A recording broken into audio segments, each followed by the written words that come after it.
A junta foi criada em 1907, como é do conhecimento geral, na primeira Convenção Batista em Salvador, e em 1911, 4 anos depois, ela enviou o primeiro casal de missionários que foi para Portugal. Foi o nosso primeiro campo missionário.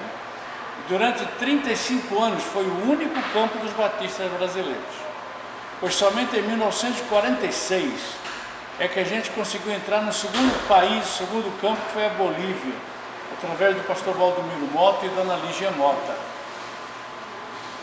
18 anos mais tarde, em 1964, a gente alcançou o terceiro campo missionário, que foi o Paraguai, nosso vizinho aqui também. E quando foi para lá, William e Creuza de Souza. Ela ainda está viva, a única dessa era que está viva, mora em Quitandinha, em Petrópolis. E 7 anos mais tarde, em 1971, nós chegamos na África, em Moçambique, quando abrimos o 4º campo missionário, através da missionária Valnice Milhões Coelho, muito conhecida no Brasil todo. Esse foi também o meu primeiro campo missionário, que eu fui para lá em 72. Então, para ter uma ideia, de 1911 a 1971, vão 60 anos. E nesses 60 anos nós conseguimos entrar em 4 países. Mas temos que considerar que era uma verdadeira epopeia fazer missões nessa época. Porque veja bem, o irmão, nós passamos por 2 guerras mundiais, de 1915 a 19. Devastou a Europa toda e trouxe como consequência miséria e fome terríveis. Nem se tinha refeito daquela Primeira Guerra Mundial, eclodiu a Segunda Guerra Mundial em 1940 a 45.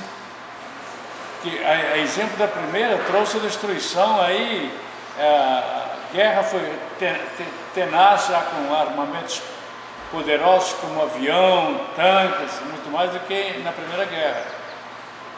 E a consequência foi que os países da Europa ficaram todos arrasados com a guerra. Eu sou português do nascimento e eu lembro muito bem disso, que a gente passava fome, a gente passava necessidades na Europa. Daí veio a imigração para a América. Foi o grande período de imigração, quando surgiram aí, cada semana chegavam 4, 5, 6, até 7 navios carregados de imigrantes que vinham da Itália, Espanha e Portugal especialmente. Então fazer missões nessa época foi realmente uma epopeia, porque havia um outro detalhe. A comunicação não existia, não havia telefone, praticamente surgiu na década de 30. Os correios eram muito escassos. Uma carta para sair do Rio de Janeiro e chegar em Manaus ou em Belém levava aproximadamente 5, 6 meses, porque ia de barco, não havia avião. O transporte era muito limitado. Então veja bem, fazer missões numa época que não havia comunicação, que se passou por 2 guerras mundiais, que destruiu tudo, que trouxe miséria, fome, e a gente manter aqueles campos, manter aqueles missionários, foi uma epopeia de fé. Só que depois da década de 70 para cá, que já passaram, desde essa época, passaram 43 anos, o que vai fazer 44, hoje nós estamos em 86 países ao redor do mundo. Hoje nós não temos o que tínhamos naquela época, que eram 18 ou 19 missionários, em 1972. Hoje nós temos 1.564 missionários. Nós estamos em 4 campos, estamos em 86 campos. Ou seja, em 43 anos nós já conseguimos entrar em mais 82 campos. E muitos outros que já foram fechados, que eu poderia citar aqui, como Macau, como Taiwan, como, por exemplo, a Argentina. Uma quantidade imensa de campos que foram abertos e foram fechados. Então, hoje, as pessoas dizem, por que então em 43 anos nós tivemos essa explosão missionária? Porque mudou tudo. Mudou a comunicação.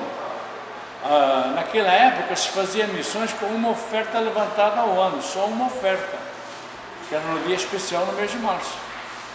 Hoje, a gente, através do pastor Valdomiro Timichaco, que foi um quebrador de paradigmas, nós conseguimos hoje entrar com o PAN, quer dizer que isso era proibido. A oferta é uma vez ao ano, o PAN é todo mês, as pessoas contribuem. Nós rompemos barreiras, assim, quebramos paradigmas, como por exemplo, não se podia nomear missionários estrangeiros, só brasileiros ou naturalizados. Hoje você nomeia os missionários da terra. Hoje o maior contingente de missionários nosso é autóctone, os missionários da terra. Para ter uma ideia, em Cuba nós temos 202 missionários atuando em Cuba, todos cubanos, com preço irrisório. Cada missionário em Cuba custa $50. Então, quer dizer, a época é diferente, os tempos são outros e as oportunidades são outras, né? Naquela época a inflação comia tudo quanto se levantava da oferta para missões. Hoje a gente está num país mais estável, a economia está mais estável, quase não há inflação, está começando a brotar de novo, mas ainda está controlado. Então isso tudo beneficiou a obra missionária. Deus foi usar pessoas impressionantes. Por exemplo, ele usou Fernando Henrique Cardoso, um ateu declarado, de carteirinha. Por quê? Porque a Fernando Henrique Cardoso, em 1994, criou o Plano Real. Esse Plano Real mudou toda a história econômica de missões mundiais. Porque no ano que saiu o Plano Real, se levantou a maior oferta de missões até hoje, que quase que triplicou o valor da oferta. E com isso se criou um fundo de contingência, um fundo missionário para emergências que está em vigor até hoje. Isso graças ao Plano Real. Que desde então, com essa moeda nossa forte, dá para a gente ter um controle, saber quanto vai entrar cada ano, porque através do PAN, o administrador da junta, ele sabe mais ou menos qual é a entrada da junta a cada ano, com uma pequena variante. Tudo isso foi produtos de várias coisas que o pastor Valdemiro Timichak foi o idealizador, foi o rompedor de paradigmas. Se criaram projetos que hoje são programas, como o Radical é um programa, Pepe é um programa, e tanto o Radical, que hoje tem uma gama de grupos radicais, como sejam Radical África, Radical Luso-Africano, Radical Haiti, Radical Ásia, e estão surgindo outros radicais, que há oportunidade para que o jovem possa se ingressar na área missionária e assim ver concretizado o seu sonho de ser missionário. Nós temos também o projeto Pepe, que é um projeto infantil, é um projeto para crianças que vai da idade de 3 a 5 anos, cujo objetivo é alcançar as famílias deles. E isso tem sido uma realidade, um programa que não foi criado pela junta, diga-se de passagem, foi criado por um missionário inglês aqui no Brasil, o Dr. Stuart Christie, que criou o Pepe em São Paulo. E depois, conversando comigo, difundindo, a gente um dia chegou à conclusão de que esse projeto seria uma bênção nos países da América Latina e da África. E hoje nós estamos em 26 países ou 27 com o programa Pepe, alcançando famílias inteiras, organizando igrejas com pessoas só das famílias das crianças do Pepe. Então foram vários projetos que surgiram neste curto período de tempo, de 43 anos, que realmente dinamizaram o trabalho missionário dos batistas brasileiros.